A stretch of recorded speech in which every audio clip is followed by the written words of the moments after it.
All right. And now, last but not least, we've got to talk about it. Because in particular, I've been affected personally by it this past week. And it's not only is it terrifying for a streamer, okay, someone who live streams on Twitch TV on a daily basis, it's just terrifying because when something becomes, or a term, or a fad, or a meme, or whatever you want to call it, it gains power. And unfortunately, this isn't just some little mischievous thing that, oh wow, you know, I prank called someone or I ordered a pizza for someone and a pizza guy shows up, even though I think that's fucked up too. Imagine some poor pizza guy, right, who makes minimum wage, drives out with 5 pizzas to a house, then go to the house, the guy answers the door, I didn't order any pizzas, so someone pranked you. Wow, well, that was real nice of you for this poor guy who probably now is going to get yelled at by his manager. What happened? Why didn't you deliver the pizzas? You didn't bring any money back, right? Wasted his time.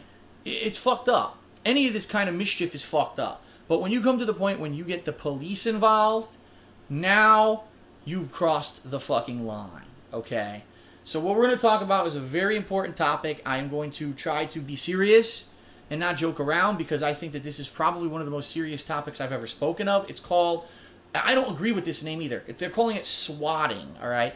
I don't agree with it calling it that because when you give something a term, oh, it's swatting. Oh, you got swatted, son, and all. People joke around about it and think that it's something funny. It's not. It's a felony. It's reporting a false, serious crime to local law enforcement and the attempt to get the law enforcement to interrupt a live streamer's stream. It's fucked up and it hurts people.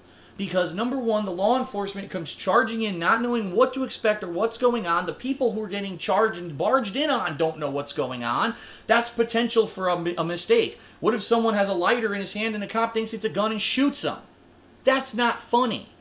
What if, God forbid, someone has a heart condition, gets thrown onto the floor, and has a heart attack and dies? That's not funny. What if local law enforcement, because they're busy thinking that there's a mass murder going on and storms a building because some kid doesn't like the live streamer and thinks it's funny to see him get arrested on camera? What if there's a real shooting 2 blocks away and the cops can't make it because they're at this place swatting someone? It's not funny. It's fucking sick. Anyone who would even consider looking up the real address of a live streamer, thinking of pranking someone because you know where they live in real life, and or doxing them, meaning revealing their real address in real life, that's fucking mental sickness. That means that you are messed up. That you think that that is funny stuff. You are hurting people, not only the streamer, but all the people around the streamer, that local community, the police department. It's illegal, it's fucked up, and it's wrong. And anyone who supports it should be arrested because we can't have that kind of shit in our society. The problem we have right now in our society is we have a archaic, analog emergency services system. They rely on anonymous phone tips, on anonymous emails, on those kind of tips to find out what's going on. Especially in light, in America recently, we've had some crazy shootings by mentally ill people, right? And there's been mass killings. And we need to have our law enforcement armed and ready to respond to those things in an appropriate manner. And these prank calls are unacceptable because you are basically wasting our time and making people in grave life or death danger, right? Life or death. This is not a joke anymore. And it's happened about 4 times in the past couple of months, supposedly. Most recently, it happened to one YouTube streamer. I don't know what his White Boy or something like that. I know nothing about him. But supposedly this guy did nothing wrong at all. And the cops stormed his house, found his personal stash, I guess, of weed. That's the rumor. I don't know. And because it was a state where weed wasn't legal and he didn't have a, regardless, he didn't have a prescription for it. It was his own personal ownership of this weed. He went to jail. Now, I don't know the full story. That's what everyone's saying. That's the rumor. Okay? What the fuck? Like, so a guy who's doing something in his own home, not harming anyone, gets, swatted, and now he's going to go to jail because he owned a little bit of weed or something. I don't know if that's the full extent of the full story, okay?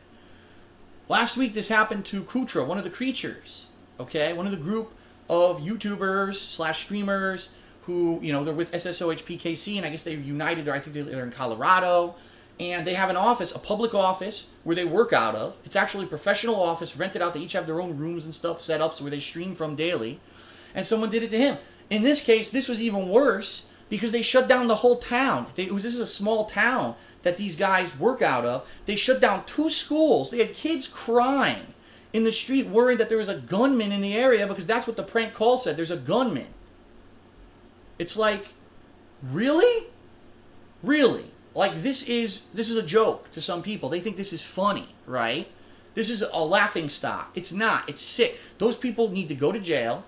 Those people, here's the truth, those people should have been spanked by their parents so they actually learn to have some kind of responsibility and that there are consequences for your actions. Because the bottom line is, it sounds to me these are people who don't have consequences for their actions. They get away with shit in life because they do it anonymously on the internet. And so they never learned discipline as children.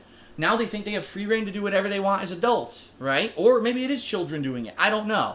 All I know is it's seriously fucked up. And personally, speaking from my experience, I know for a fact that there were 2 particular groups of people. One, I think, was only one person in an isolated incident, but there was another group of people who, since I moved to the state of Washington, have been trying to find out my actual street address to fuck with me.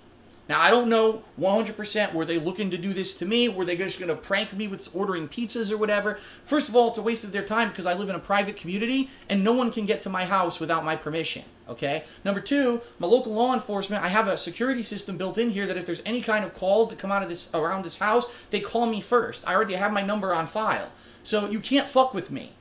And number 3, my address is not public. My address is not on the internet. I know it's listed there. You can look on the internet. Oh, there's an address. I don't live there. I've said this publicly earlier this week. People are wasting their time. I'm privately listed. I have a private phone number. Everything is you know, I did on purpose because in Connecticut, people were starting to get to that point. Yeah, people were being malicious and doing a few things. I never mention it because that gives those people power, right? When you mention, that's the whole thing. They want to feel, oh, I did that. I had some power. My e-dick just grew 10 sizes today. Because these are pathetic, miserable, sick people who think that getting their e-dick strong and hard is more important than the safety of people in real life. It's terrorism is what it is. It's actual terrorism. It's cyber terrorism, but it's still terrorism. And it's completely illegal and it cannot be allowed to happen. And no one should support this at all. Regardless if you hate someone's guts, if you wish that someone went out of business tomorrow and stopped making content because you hate that person down to the core, you still shouldn't support that you do that to them because that hurts people around them. It's fucked up. Okay? So, the bottom line is that, you know, at least in this case, I know that where I am, I should be good. I don't think we're going to have any problems like that. Especially because I live, like I said, I live in a private gated community. The police have our information on file. They can call me ahead of time if they get any kind of reports of something going on.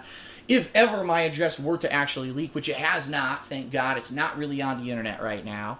And, you know, it's sick. It's sick that people sitting on Google, oh, could this be where someone lives? Could this be where someone lives? I'm going to send them pizzas.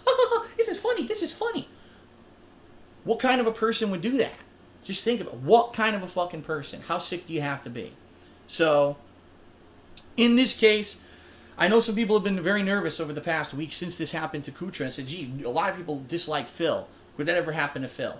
I don't think it would. One thing I could tell you, though, is this. Don't worry, because I know if that ever does happen, you get right on the ground, you put your hands behind your back, you answer whatever they say truthfully, and you do whatever the fuck you're told. I have nothing to hide in this house. I'm 100% legal. Nothing in this house is illegal. I don't do drugs. I have no bootleg merchant. Nothing. It's all legit. It's all legit. So nothing, you know, negative could happen to me. But I actually am afraid of my neighbors and people around me, if that were to happen, that they are going to get hurt in response to something like that happening. So, you know, you got to really look in the mirror. If you're the kind of person who you think that's funny, you got to look in the mirror. I'll tell you right now, I sincerely, even if you hate my guts, you got to seek help. Because the fact that you would hurt people like that, that's not normal. That's not normal human brain function, my friends. It's not. And it's a serious issue, okay? All right, everyone, we're going to take a break. We're going to come back, and then we're going to take live callers. It looks like we're going to have about maybe 20 minutes to 25 minutes to take live callers. We'll see how the callers go tonight. Okay, everybody? Oh, one last thing, because I forgot to mention it at the beginning of the show, and I apologize because I meant to. I do want to say, unfortunately today, a great comedian in America, another American great comedian, passed away, Joan Rivers. She's been around for quite a long time. She was before my time, quite honestly. I never heard her do stand-up or anything like that, but she's very well respected. She made enemies, but at the same time, a lot of people really think that she was like a rebel for her time, being a female comedian. And she passed away today, so rest in peace to Joan Rivers. There you go, okay? Thanks, everyone. Quick break. If you're, again, watching on Twitch, just hang in there. I'll be right back. If you're watching on YouTube, timestamp. Jump to the timestamp, click it, skip the break. I'll be right back.